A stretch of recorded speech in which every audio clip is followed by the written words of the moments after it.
Long have they slumbered beneath their tombs, their previous lives a distant memory. Now, after many years, they awaken to find the galaxy they once held a rather strong dominion of, new, radically changed by the passage of time. But now it is time to rise again. Their tombs that was once their prison are now alight. Hundreds of millions of unliving warriors march as they awaken from their deathless slumber. Long forgotten pharaohs rise as their subservient subjects await their command. These are the Necrons, and this is their story. The Necrons are among one of the oldest and most powerful Xenos races that inhabit the galaxy. Long before the rise of humanity from Holy Terror, there stood an empire built from much grief, by a race which the fates may have doomed since their birth. We simply know them as the Necrons, unthinking bodies of living metal whose coming heralds the end of days for many a world. Where one should fall, it may rise again and again. A seemingly unstoppable force whose history is rather unknown, save to the most knowledgeable of historians, or the few races who battled them in ancient days and still remain to this day. Before their bodies of metal and unending lifespans, they were once beings of flesh like you and I. Their race born on a planet which fed off a radioactive star. These humanoids, once known as the Necrontyr, suffered greatly for simply existing. Their planet under constant assault by radiation storms which affected them deeply. The Necrontyr were born with many genetic defects which would in turn affect their rather short lives. This led to the Necrontyr becoming a morbid people. There was not much hope for the future, only the certainty that soon death would claim each and every one of them. Because of that, they would shape their cities in the forms of tombs. It was better to prepare for their demise sooner rather than later. The living among the planets knew very well that the only way they would truly be remembered is by the form of grand crypts.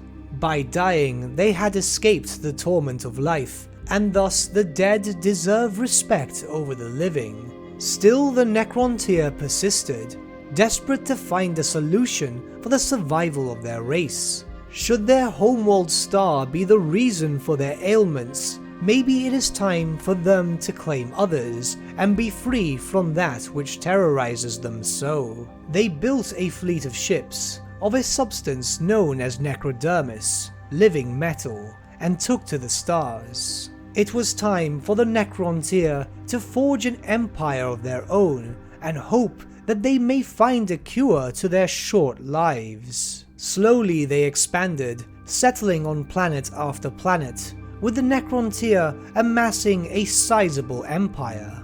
Expansion was slow, for the Necrontyr had not been able to master the arts of space travel, where journeying to other planets would often take many years, distances that would far exceed the lifespan of their species. To avoid dying during travel, the Necrontyr ships were fit with many stasis crypts. This would keep them alive during their travels and allow them to settle on any planet they may come across. Despite many planets being settled and many generations of Necrontyr being born far away from their homeworld, the genetic weaknesses of the past had not weakened.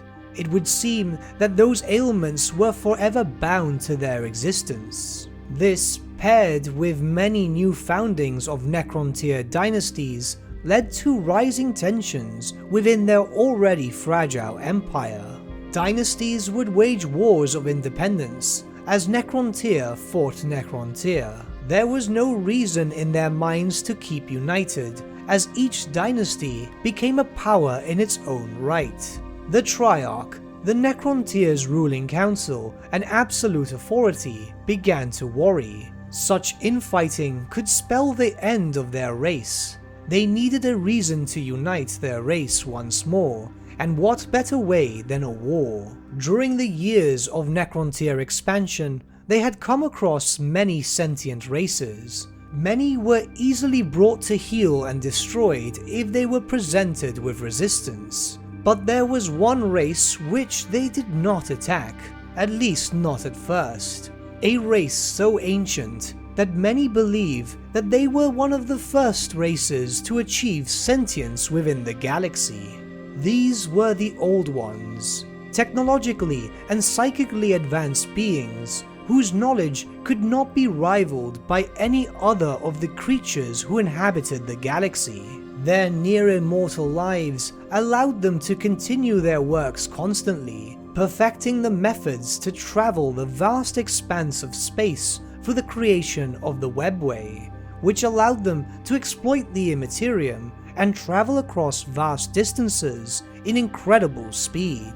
The Necrontyr had admired the Old Ones, meeting them and staying on relatively peaceful terms. They had learned of the Old Ones' near never-ending lives and sent emissaries to them. Maybe the Old Ones could share their secrets of immortality with them, and finally they may be free of the star which terrorizes their very existence. Unfortunately, the Old Ones were unwilling to share their so-called gifts, which led to the Necrontyr harboring a deep and jealous hatred for them.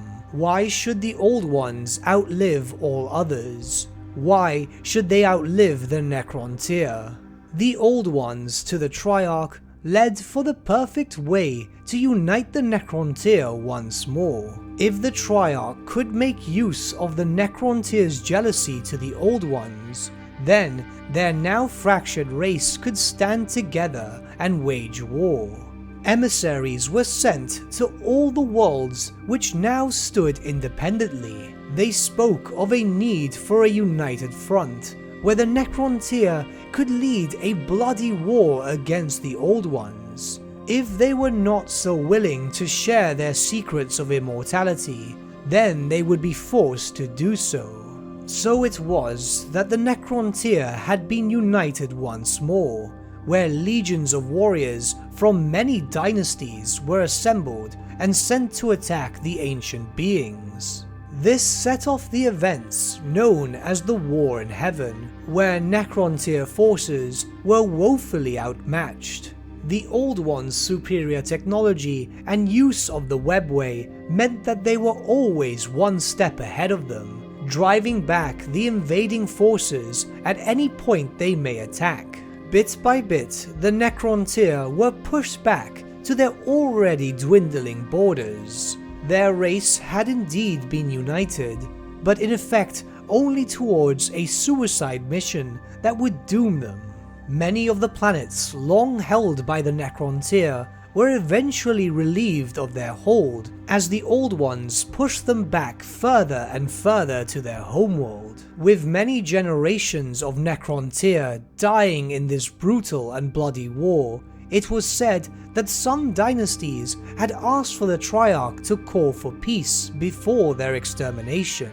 But the ruling council would have none of it, lest the Necrontyr once again begin fighting themselves. This was unfortunately an eventuality, as the remaining dynasties now began to fight among themselves in an effort to seek independence, perhaps a last effort to secede from the Empire and hope that they can seek peace with the Old Ones. The Triarch now became desperate. Their empire was falling, their people fighting among themselves, and they were fighting an enemy that could not be defeated. Desperation would then become salvation, and finally damnation, as their fears were answered by a much older entity than the Old Ones, beings that harken back to the birth of the Milky Way galaxy, parasitic, godlike creatures who feed on all forms of energy.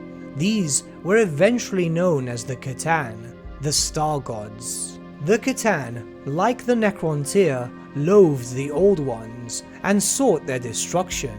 It is believed that the Necrontyrs' pure hatred of the Old Ones attracted the C'tan to them. Such raw emotion could indeed act like a beacon. The Star Gods came to them with tales of an ancient war fought long before many of the sentient races of the galaxy were even but a simple fort, where the C'tan and the Old Ones did battle over countless years among many stars. It was a war the Star Gods had lost. The Old Ones were too powerful, and in their desperation, the C'tan were forced to flee or be destroyed. They fled into the darkest regions of space to avoid the wrath of the Old Ones, hoping that in the years to come, a possible ally may rise and help them finally rid the galaxy of their much-hated foe. Who better than the Necrontyr to aid them? Both have suffered greatly from the same enemy, and perhaps if both joined forces together, then justice may be found. These are the webs the C'tan spun to the Necrontyr, as more and more of these so-called Star Gods made their way to weave their influence upon their unsuspecting new allies. They spoke of a great need to finally rid the universe of the Old Ones, and should the Necrontyr agree to aid them, then not only will they achieve the power they have craved, but the C'tan will also bestow upon them the secrets to immortality. Should the war to come be victorious, the Necrontyr may finally be rid of their genetic defects that have plagued them for countless years, and the Old Ones may finally suffer for not aiding them in the past. It was an offer the ruling Triarch could not ignore. Their people were dying, infighting was rife, and who's to say how long they had left living on this world?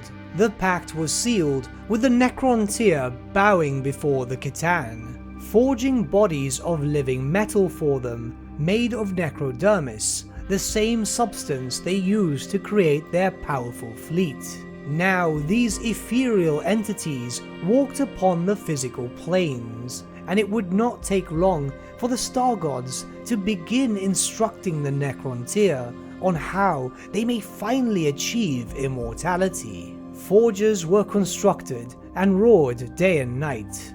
One by one, the Necrontyr were subject to a biotransference that would forever change their race and damn them for eternity. They shed their mortal fleshy shells for bodies of living metal, those in a similar fashion to what was created for the C'tan. As the Necrontyr marched to relieve themselves of their ailments, energies from their former mortal shells were cast into the air around them, to which the C'tan feasted upon with great speed, further empowering themselves as their servants marched to their doom. The Necrontyr were indeed gifted with the immortality they sought. Slowly they awoke in those forges with their new bodies of living metal.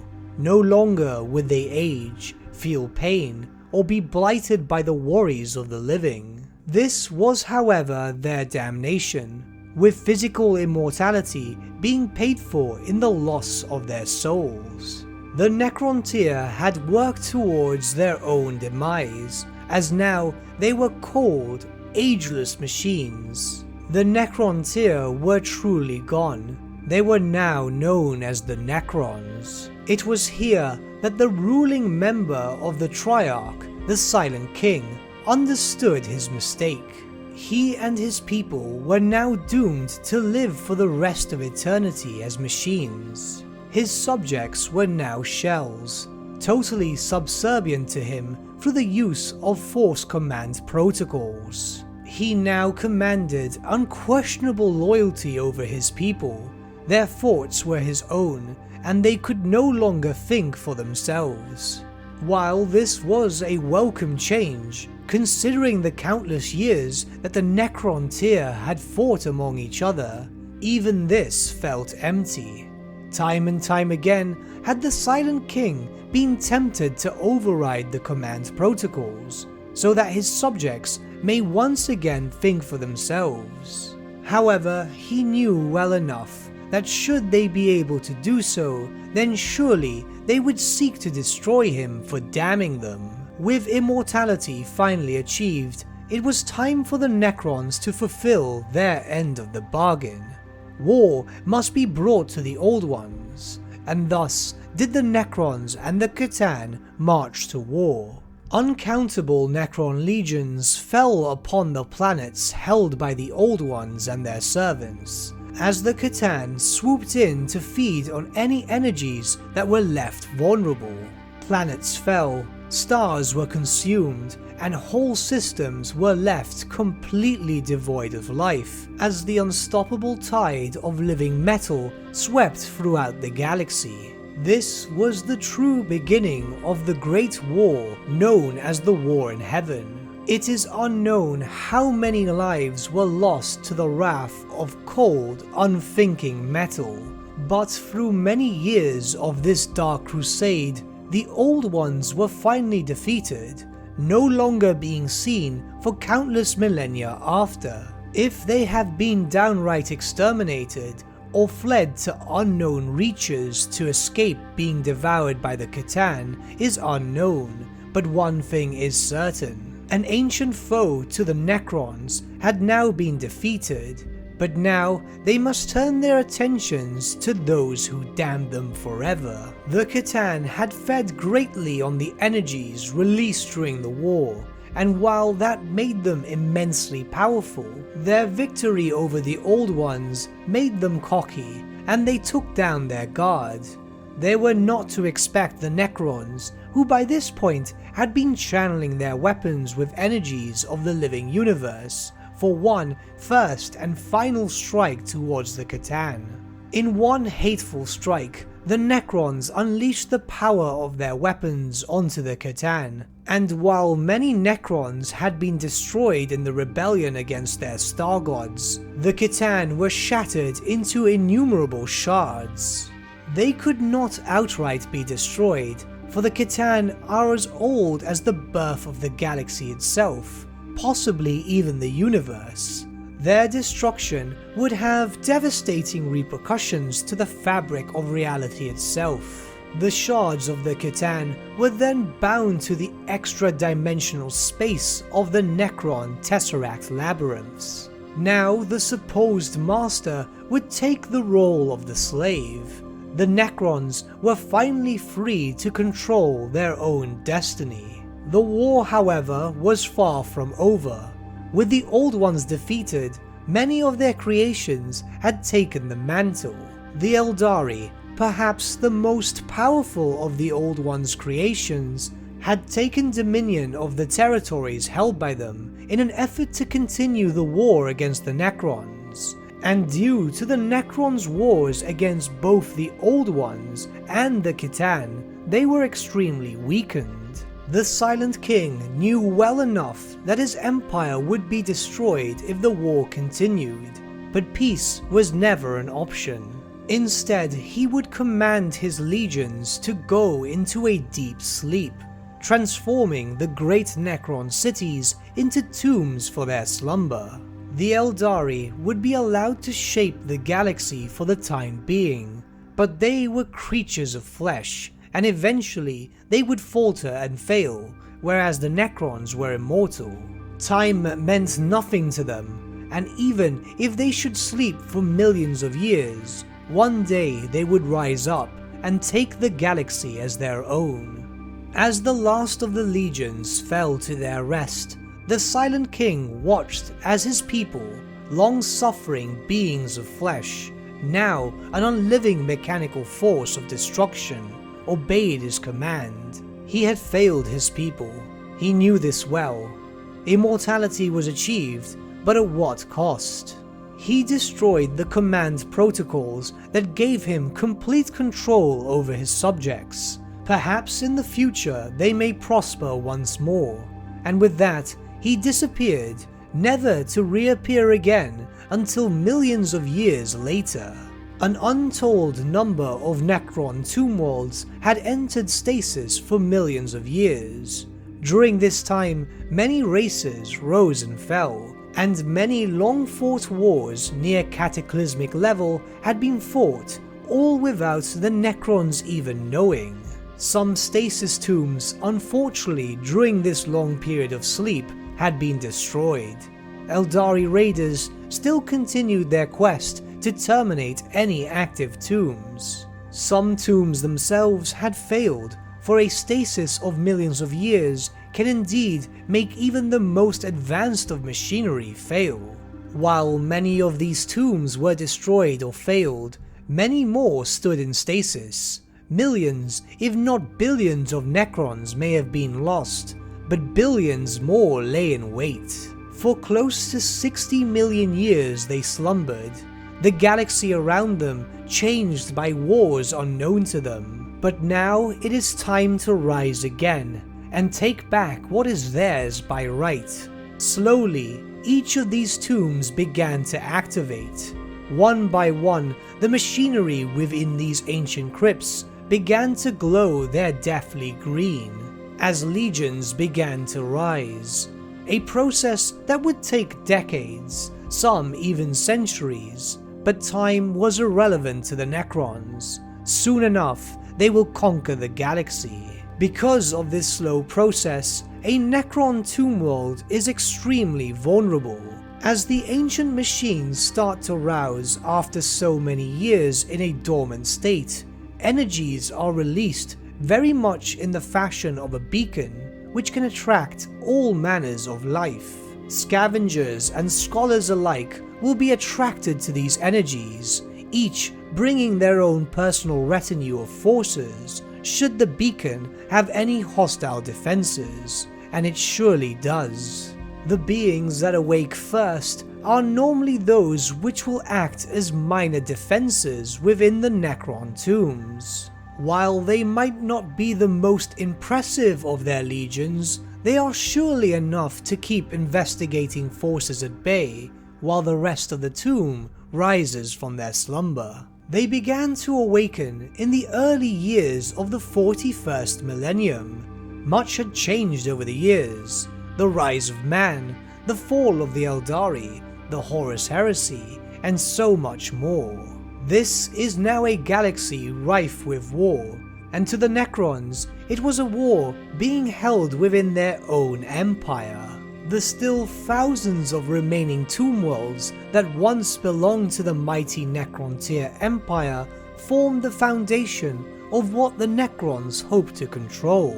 Over the years, millions upon millions of Necrons would wake up to the galaxy, which is rightfully theirs.